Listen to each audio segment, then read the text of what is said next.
Tu es en retard, dit ma mère en sortant sur le porche, traînant sa valise derrière elle.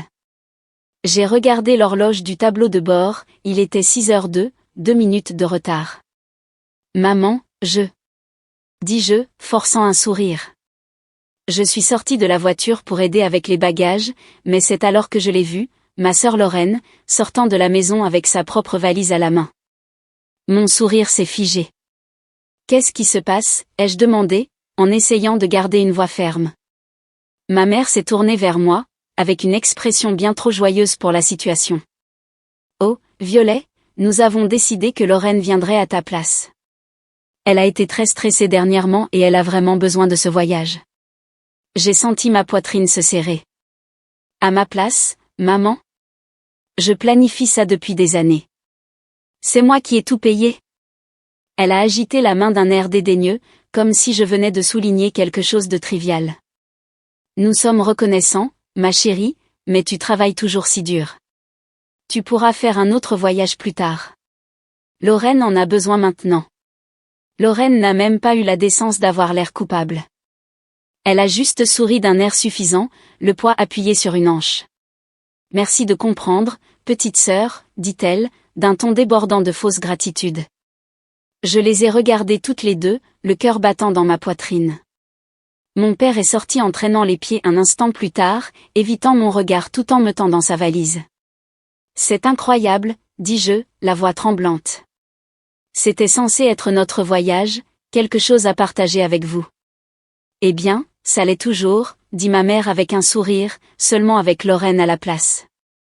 N'en fais pas tout un drame, Violet. Ta sœur a vraiment besoin d'une pause. Je m'appelle Violet, et au cours des 2 dernières années, j'ai fait des heures supplémentaires, économisant chaque centime pour offrir à mes parents un voyage qu'ils n'oublieraient jamais, vol, hôtel de luxe, visite guidée. J'ai planifié chaque détail jusqu'à la dernière réservation pour le dîner. Mais alors que j'étais là, dans l'allée de la maison de mes parents, regardant ma sœur monter sur la banquette arrière de ma voiture, j'ai réalisé quelque chose que j'avais évité pendant des années, peu importe les efforts que je faisais, à leurs yeux, Lorraine passerait toujours en premier. J'ai serré la mâchoire, retenant la réplique cinglante que j'avais sur le bout de la langue. À la place, j'ai forcé un sourire crispé et j'ai ouvert le coffre. Allons-y, alors, dis-je, d'une voix sourde. S'il voulait la faire passer avant moi, très bien, il pouvait y aller avec elle, mais je n'allais pas les laisser en profiter. Le trajet jusqu'à l'aéroport fut étouffant de silence, à l'exception du bavardage incessant de Lorraine. Oh mon Dieu, maman, tu as vu ce TikTok sur Paris? J'ai tellement hâte de faire du shopping là-bas. Tu penses qu'on aura le temps pour ça, ou est-ce que les visites prendront toute la journée? J'ai agrippé le volant plus fort en regardant droit devant, me forçant à ne rien dire. Ma mère a ri doucement. Bien sûr qu'on aura le temps. On s'organisera une fois sur place. Je me suis mordu l'intérieur de la joue. Une fois sur place. Il ne semblait même pas réaliser que je ne faisais plus partie de ce « on ». À un moment donné, mon père s'est éclairci la gorge. Merci de nous conduire, Violet. Je sais que ça doit te paraître bizarre. Je l'ai regardé dans le rétroviseur. Bizarre? C'est une façon intéressante de le dire, papa. Il n'a pas répondu. Il s'est juste agité, mal à l'aise sur son siège, souhaitant probablement ne pas avoir parlé. Lorraine s'est penchée en avant depuis la banquette arrière, sa voix stridente. Tu n'es pas fâché, n'est-ce pas? Je veux dire, c'est un geste formidable de ta part, de me laisser y aller. Je n'aurais jamais pu me le permettre toute seule. J'ai serré la mâchoire et forcé un sourire crispé. Bien sûr, Lorraine. Profite bien du voyage. Au moment où nous sommes arrivés à la zone de dépose minute de l'aéroport, ma patience ne tenait plus qu'à un fil. Alors que j'aidais à décharger leurs bagages, ma mère m'a prise dans ses bras. Merci de comprendre, ma chérie. Cela signifie beaucoup pour nous et pour Lorraine. J'ai hoché la tête, raide. Bien sûr, maman. Lorraine a souri radieusement en poussant sa valise vers l'entrée. Merci, Violet. Tu es la meilleure. Je suis restée là à les regarder disparaître dans le terminal, la poitrine serrée par la colère et la douleur. Le trajet de retour à la maison fut flou. Je repassais la conversation dans ma tête encore et encore, chaque mot coupant plus profondément que le précédent. Cela signifie beaucoup pour Lorraine. Tu n'es pas fâché, n'est-ce pas? Tu travailles toujours si dur. Je me suis garée dans mon allée et je suis restée assise dans la voiture quelques minutes, serrant le volant jusqu'à ce que mes jointures blanchissent. Puis, sans réfléchir, je suis rentrée, j'ai sorti mon ordinateur portable et je me suis connectée à tous les comptes de voyage que j'avais utilisés pour réserver le séjour. Réservation d'hôtel, annulée. Visite guidée, remboursée. Surclassement de compagnie aérienne, rien. J'ai regardé les emails de confirmation s'accumuler dans ma boîte de réception, sentant l'oppression dans ma poitrine commencer à se relâcher. Il voulait emmener Lorraine à ma place? Très bien, mais il n'allait pas séjourner dans des hôtels 5 étoiles ni profiter de visites privées à mes frais. Quand j'ai fermé l'ordinateur portable, un sentiment de satisfaction m'a envahi. Il pourrait s'expliquer avec le personnel de la réception à Paris. J'en avais fini d'être leur paillasson. Les appels ont commencé dès que leur vol a atterri. Mon téléphone a vibré à plusieurs reprises pendant que je défaisais ma valise, celle que j'avais préparée avec tant de soin pour un voyage qui n'était plus le mien. L'ironie ne m'a pas échappé alors que je suspendais mes robes et rangeais soigneusement mes chaussures sur l'étagère. Le bourdonnement continuait, remplissant la pièce de sa vibration implacable. J'ai soupiré, attrapant le téléphone et regardant l'écran. Le nom de ma mère s'y affichait, accompagné de plusieurs appels manqués et de messages. J'ai déverrouillé le téléphone et parcouru les messages. Violet, qu'est-ce qui se passe? L'hôtel ne nous laisse pas nous enregistrer. La réservation n'apparaît pas, appelle-moi immédiatement. Violet, ce n'est pas drôle. Règle ça maintenant. Un rire m'a échappé avant que je puisse le retenir. Régler ça? Pensait-il vraiment que j'allais débarquer pour sauver la situation après ce qu'ils avaient fait? Le téléphone a de nouveau vibré, cette fois avec un appel de Lorraine. J'ai laissé sonner, juste pour qu'elle laisse un message vocal.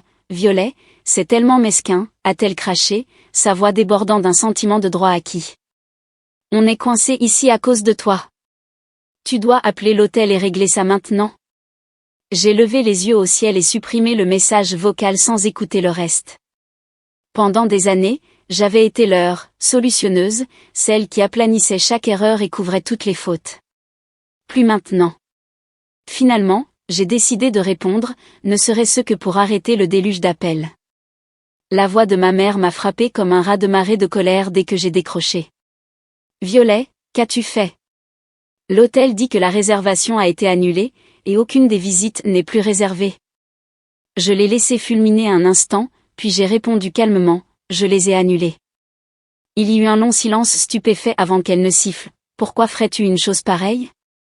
Oh, je ne sais pas, dis-je, d'un ton chargé de sarcasme, peut-être parce que vous avez décidé d'emmener Lorraine à mon voyage? Vous avez de la chance que je vous ai même conduit à l'aéroport. Nous pensions que tu comprendrais, a-t-elle lâché. Comprendre quoi? Ai-je demandé, élevant la voix, que des années d'économie et de planification n'avaient pas d'importance parce que Lorraine avait besoin d'une pause. Que mon dur labeur ne signifiait rien pour vous? Devinez quoi, maman? Je ne comprends pas, et ça ne m'intéresse pas de comprendre.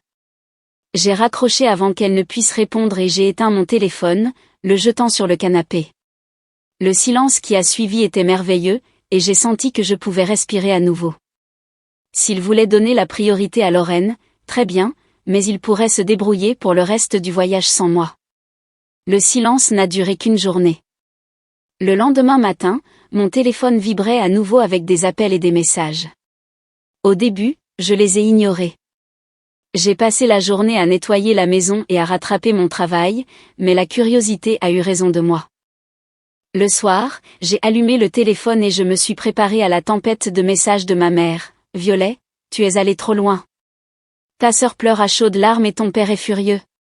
Nous ne pouvons entrer dans aucun des hôtels que tu as réservés. De Lorraine, tu te comportes comme une enfant. Je ne comprends pas pourquoi tu en fais toute une histoire, règle ça, c'est tout. Et enfin, de mon père, il faut qu'on parle. Ce n'est pas bien. J'ai posé le téléphone en secouant la tête. Pendant des années, j'avais été celle qui arrangeait les choses, celle qui s'assurait que tout le monde était à l'aise et heureux. Maintenant que j'avais pris du recul, il ne savait pas comment gérer la situation. Je me suis servi une tasse de thé et je me suis assise à la table de la cuisine, laissant la colère mijoter. Comment osait-il s'attendre à ce que je nettoie leur désordre? Comment osait-il agir comme si j'étais la coupable? L'appel suivant est arrivé quelques minutes plus tard, et cette fois j'ai répondu. Violet, a aboyé ma mère avant que je puisse dire un mot, ce n'est plus drôle du tout. Nous sommes à la rue. As-tu une idée de combien c'est embarrassant? J'ai pris une lente gorgée de mon thé. Embarrassant? Tu trouves ça embarrassant? Essaie d'économiser pendant des années, de planifier chaque détail, puis de te faire dire que tu ne fais même pas partie du voyage que tu as payé. Arrête d'être dramatique, a-t-elle craché. Lorraine n'en avait plus besoin que toi. Eh bien, maintenant elle peut se débrouiller, dis-je fermement. Tu as fait ton choix, maman. Tu voulais emmener Lorraine à ma place, très bien, mais n'attends pas de moi que je finance ses vacances. Nous sommes une famille, a-t-elle sifflé. On ne se fait pas ça entre nous. J'ai laissé échapper un rire amer. C'est drôle, je pensais justement la même chose.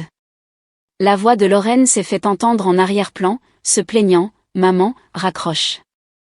Elle est impossible. C'était la goutte d'eau qui a fait déborder le vase. Profitez bien du voyage, dis-je, d'un ton glacial. Ah, attendez, vous ne pouvez pas, parce que ce n'est pas votre voyage. C'était le mien, et maintenant il n'est à personne. Au revoir. J'ai raccroché avant qu'elle ne puisse répondre et j'ai de nouveau éteint le téléphone. Pendant le reste de la soirée, j'ai ressenti un étrange mélange de colère et de soulagement, colère parce qu'il m'avait mise dans cette position, mais soulagement de m'être enfin défendu. Il pouvait me traiter de dramatique autant qu'il le voulait, pour la première fois de ma vie, je ne les laissais pas me marcher dessus. Les jours suivants furent merveilleusement calmes. Avec le téléphone éteint, j'ai enfin eu l'espace pour penser clairement, libéré du barrage de chantage affectif et d'accusations. J'ai passé mes matinées à boire du café sur mon porche arrière, profitant du calme auquel j'aspirais tant. J'ai rempli mes après-midi en travaillant et en rattrapant de petits projets que j'avais reportés, des choses qui me rappelaient à quel point j'étais capable quand je n'étais pas accablé par leurs exigences sans fin. Mais au 3e jour, la curiosité l'a emporté. J'ai allumé le téléphone et j'ai trouvé plus d'une douzaine de messages vocaux qui m'attendaient. Les premiers étaient de ma mère, devenant de plus en plus hystérique à chaque message. Violet, tu dois me rappeler tout de suite. C'est allé trop loin. Je n'arrive pas à croire que tu fasses ça. Tu nous as humiliés. Nous sommes tes parents. Comment peux-tu nous traiter ainsi? Puis sont venus les messages de Lorraine, remplis du même ton de droit acquis qu'elle avait toujours utilisé. C'est tellement mesquin, même pour toi. Tu gâches tout. Règle ça, Violet. Et enfin, la voix de mon père, plus basse mais non moins incisive. Violet, je ne comprends pas ce qui t'a pris. Appelle-nous pour qu'on puisse arranger ça. J'ai hésité avant d'écouter le dernier message vocal, un long message de ma mère.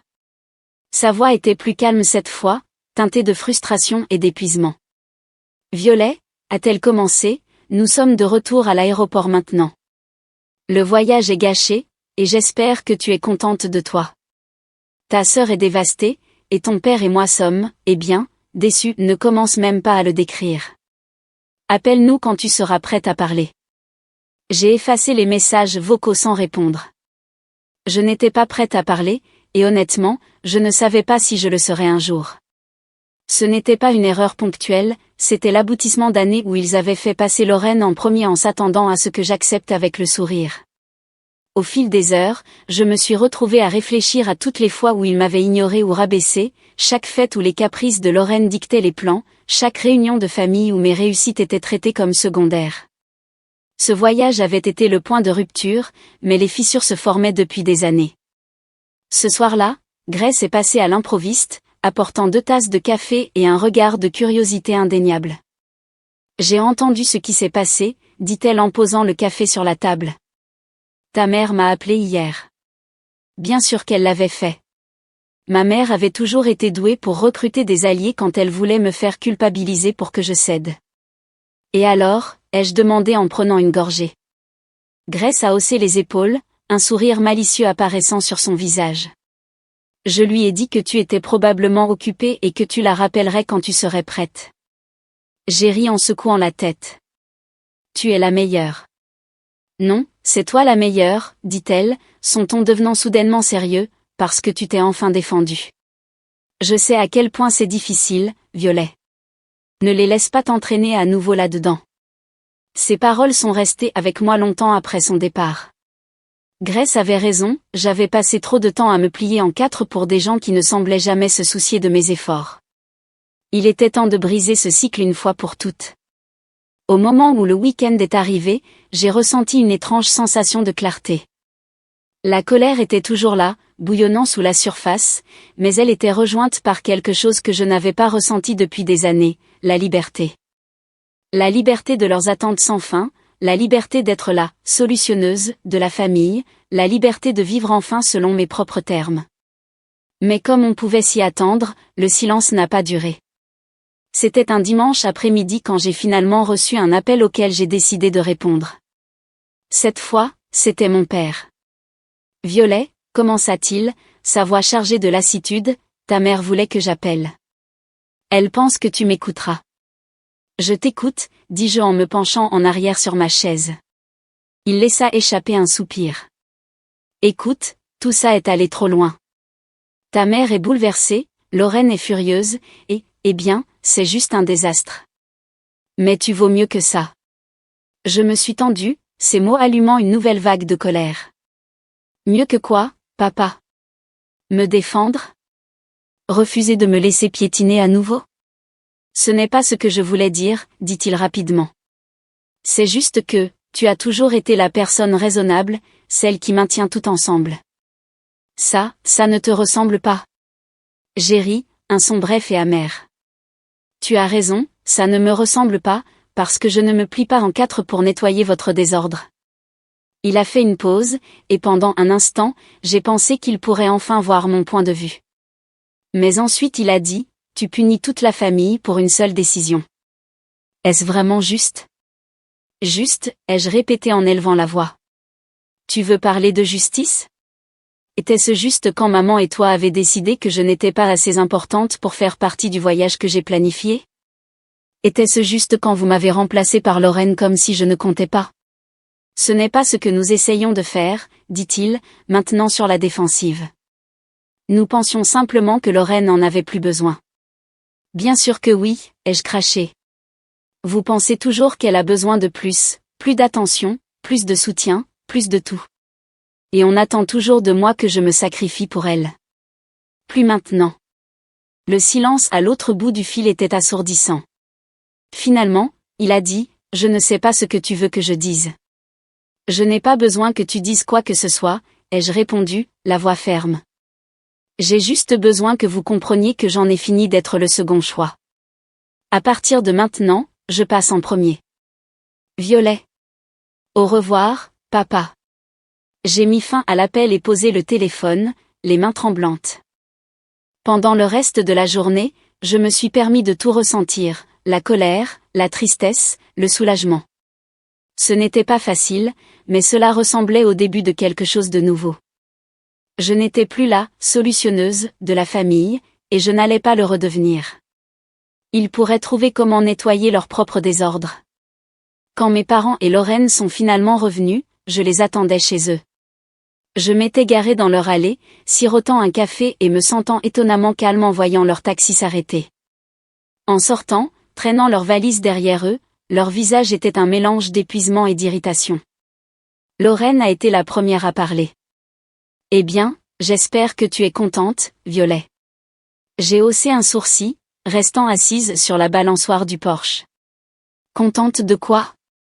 Notre voyage a été un désastre, a craché ma mère, agitant la main comme pour balayer toute l'affaire. Nous avons passé toute la semaine à séjourner dans des hôtels miteux et à manger de la nourriture horrible parce que nous ne pouvions rien nous permettre de décent. Et ne me parle même pas des visites. Lorraine est intervenue, croisant les bras. Ah, attends, il n'y en a eu aucune. Sais-tu à quel point c'était embarrassant d'arriver et de se faire dire qu'il n'y avait pas de réservation? J'ai pris une autre gorgée de café, laissant leur plainte glisser sur moi. Ça a l'air dur, dis-je finalement, la voix calme. Mais vous vouliez emmener Lorraine, vous vous souvenez? Je suis sûre que vous avez passé un excellent moment à renforcer vos liens. Ce n'est pas la question, a répliqué ma mère en haussant la voix. Tu savais que nous ne pouvions pas nous permettre toutes les choses que tu avais prévues. Tu nous as piégés pour que nous échouions. Je me suis levée, posant ma tasse sur la petite table à côté de moi. Non, maman, je ne vous ai pas piégé. J'ai planifié un voyage pour nous trois, quelque chose de spécial pour lequel j'économisais depuis des années. C'est vous qui avez décidé de m'exclure à la dernière seconde. Mon père a enfin parlé, son ton plus bas mais non moins accusateur. Tu n'étais pas obligé de tout annuler, Violet. C'était extrême. Vraiment, ai-je demandé en croisant les bras. Pourquoi aurais-je dû payer pour un voyage auquel je n'étais même pas invitée? Si Lorraine en avait tellement besoin, vous auriez dû le planifier vous-même. Vous avez de la chance que je n'ai pas annulé le vol de retour. Lorraine a levé les yeux au ciel. Tu es si dramatique. Ce n'est que de l'argent, Violet. Et tu es si pleine de suffisance, ai-je rétorqué, perdant enfin patience. As-tu la moindre idée du travail et des sacrifices nécessaires pour planifier ce voyage?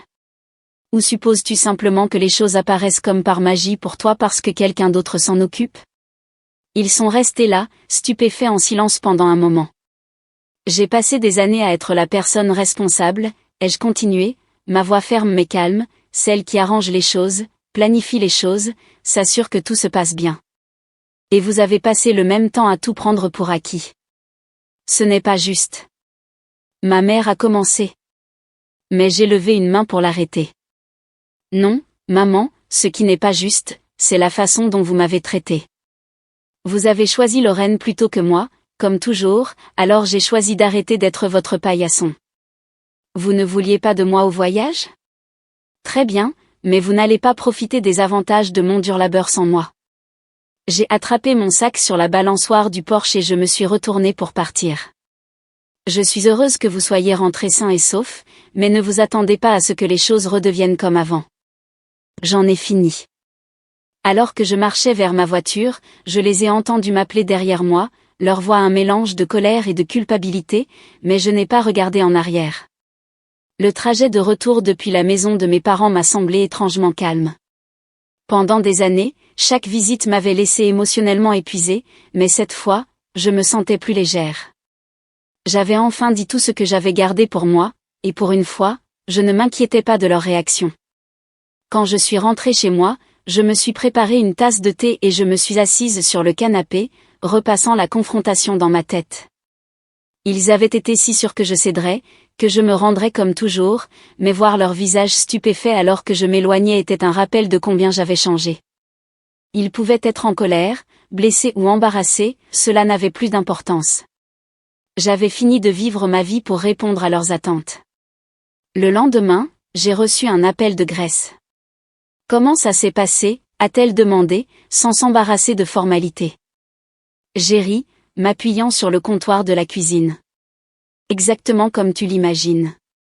Ils sont furieux, Lorraine boude, et maman essaie probablement de trouver un moyen de me faire culpabiliser pour me remettre dans le rang. Grace a reniflé. Laisse-la essayer. Tu as une colonne vertébrale maintenant, et je suis là pour m'assurer qu'elle reste en place. J'ai souri, reconnaissante de son soutien indéfectible. Merci, Grace. Je le pense vraiment. Tu as été mon roc dans tout ça. Quand tu veux, dit-elle en adoucissant sa voix. Alors, quelle est la suite pour toi, maintenant que tu ne joues plus à la solutionneuse de la famille? Cette question tournait dans mon esprit depuis la confrontation. Quelle était la suite? Pendant des années, une grande partie de mon énergie avait été consacrée à essayer de plaire à ma famille, à essayer de gagner leur approbation. Maintenant que je m'étais débarrassée de ce fardeau, les possibilités semblaient infinies et un peu intimidantes. Je ne sais pas encore, ai-je admis, mais j'ai l'impression que c'est à moi de décider. Pas à eux, ni à personne d'autre, juste à moi. Ça sonne comme le début de quelque chose d'incroyable, dit Grace, et je pouvais entendre le sourire dans sa voix. Au cours des semaines suivantes, j'ai commencé à faire de petits changements qui semblaient énormes à leur manière. J'ai redécoré mon salon, remplaçant les meubles hérités de mes parents par des pièces qui me semblaient uniquement miennes. J'ai passé les week-ends à explorer les cafés et les parcs locaux, des choses que j'avais toujours voulu faire mais pour lesquelles je ne trouvais jamais le temps. Et j'ai commencé à tenir un journal, notant mes pensées et mes rêves sans les filtrer à travers le prisme de ce que quelqu'un d'autre pourrait penser. Chaque petit pas me donnait l'impression de récupérer une partie de moi-même que je n'avais pas réalisé avoir perdue. Un soir, je me suis assise avec mon ordinateur portable et j'ai ouvert le tableur que j'avais utilisé pour planifier le voyage. Les réservations annulées me regardaient, et je n'ai ressenti aucune pointe de regret. Au lieu de cela, j'ai ressenti une vague de détermination. Cet argent avait été destiné à une expérience unique dans une vie, et je n'allais pas le laisser se perdre. Fermant le tableur, j'ai ouvert un nouvel onglet de navigateur et j'ai tapé « Idée de voyage en solo ».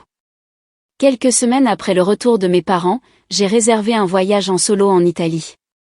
Ce n'était pas le même itinéraire que j'avais prévu pour eux, et il ne s'agissait plus de prouver quoi que ce soit.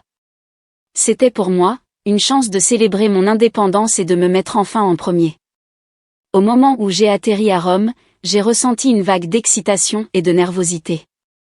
Je n'avais jamais voyagé seul auparavant, mais en sortant de l'aéroport et en entrant dans la ville animée, j'ai su que j'avais pris la bonne décision.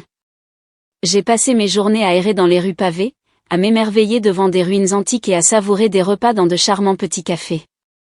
Il n'y avait pas d'horaire, personne d'autre à considérer, juste moi et la liberté de faire exactement ce que je voulais. Un après-midi, assise sur les marches de la place d'Espagne avec une glace à la main, j'ai sorti le journal que j'avais emporté avec moi. Pendant des années, j'avais écrit sur ce que je voulais accomplir, mais ces rêves étaient toujours enveloppés dans le désir de rendre quelqu'un d'autre heureux. Maintenant, alors que j'écrivais, l'accent a changé, apprendre une nouvelle langue, démarrer une petite entreprise, voyager dans au moins 5 autres pays.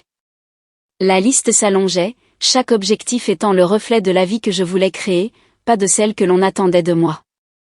Lors de ma dernière soirée à Florence, j'ai dîné dans un petit restaurant familial avec vue sur le fleuve Arno. En regardant le coucher de soleil peindre le ciel de teintes orange et roses, j'ai ressenti un profond sentiment de paix. Ce voyage avait été plus que des vacances, c'était un tournant. J'avais passé une grande partie de ma vie à essayer de gagner l'approbation de ma famille, mais ici, à des milliers de kilomètres, j'ai réalisé quelque chose d'important, je n'en avais pas besoin. J'étais suffisante telle que j'étais. Quand je suis rentrée, mes parents ont de nouveau tenté de me contacter, cette fois avec des tons plus doux et des messages soigneusement rédigés. « J'espère que tu as fait un bon voyage », disait un SMS de ma mère. « Peut-être pourrons-nous tous parler bientôt. » J'ai regardé les messages un instant avant de poser le téléphone. Je n'étais pas prête à répondre, et c'était bien comme ça. Cette fois, ce serait selon mes conditions. En défaisant ma valise et en plaçant des souvenirs sur mes étagères, j'ai ressenti un sentiment de fierté. Une semaine après mon retour de voyage, j'ai reçu un appel de ma mère. Cette fois, j'ai répondu. « Bonjour, Violet, comment ça t'est-elle » son ton inhabituellement doux. « Comment s'est passé ton voyage ?» C'était incroyable, ai-je répondu, gardant ma voix neutre. « Je suis contente de l'entendre, » dit-elle, marquant une pause comme si elle cherchait les mots justes. Nous avons beaucoup réfléchi à ce qui s'est passé. Peut-être que nous avons mal géré les choses. L'aveu m'a surprise, mais je n'étais pas encore prête à la laisser s'en tirer si facilement. Mal ? Vous m'avez remplacé pour un voyage que j'ai planifié et payé sans même demander. Mal est un euphémisme. Je sais, dit-elle à voix basse. Ton père et moi, nous n'avions pas réalisé à quel point ça te blesserait. Et Lorraine ? Et Lorraine, ai-je demandé. Elle se sent mal aussi, ou elle me reproche toujours d'avoir gâché ses vacances ? Elle est bouleversée, a admis ma mère, mais je pense qu'elle sait qu'elle aurait pu mieux gérer les choses. J'ai soupiré, m'appuyant sur le comptoir. Maman, il ne s'agissait pas seulement du voyage. Il s'agit d'années à la faire passer en premier et à attendre de moi que je couvre les pots cassés. Je ne le ferai plus. Je comprends, dit-elle après un moment. Nous allons essayer de faire mieux. Nous ne voulons pas te perdre. Ces mots ont touché quelque chose de profond en moi, mais j'en avais assez appris pour ne pas laisser la culpabilité dicter mes choix. Je suis heureuse de l'entendre, dis-je, mais il faudra plus que des mots pour arranger ça. J'ai besoin de voir un effort réel, pas seulement des excuses. Tu le verras, a-t-elle promis. Nous te donnerons l'espace dont tu as besoin, mais j'espère que tu nous laisseras revenir un jour. Après l'appel, j'ai ressenti un mélange d'émotions, le soulagement qu'ils reconnaissent enfin leur comportement et le scepticisme quant à leur capacité à vraiment changer. Mais en m'asseyant avec mon journal ce soir-là, j'ai réalisé quelque chose d'important, qu'ils changent ou non, ce n'était pas ma responsabilité. Au cours des mois suivants, j'ai maintenu fermement mes limites. J'ai répondu à leurs appels et messages quand j'en avais envie, mais je ne me suis pas pliée en quatre pour arranger les choses ou aplanir les conflits. Au lieu de cela, je me suis concentrée sur la construction de la vie que je voulais. Je me suis inscrite à un cours de photographie, quelque chose que j'avais toujours rêvé de faire mais pour lequel je n'avais jamais eu le temps ni l'énergie. J'ai rejoint un groupe de randonnée locale et j'ai même commencé à planifier mon prochain voyage en solo. Chaque pas que je faisais me donnait l'impression de récupérer une autre partie de moi-même. Un jour, assise sur mon porche à regarder le coucher du soleil, j'ai réalisé le chemin que j'avais parcouru. Je n'étais plus la personne qui se pliait en quatre pour des gens qui ne l'appréciaient pas. J'étais quelqu'un qui se valorisait, qui fixait des limites et qui n'avait pas peur de défendre ce qu'elle méritait. Je me sentais vraiment libre.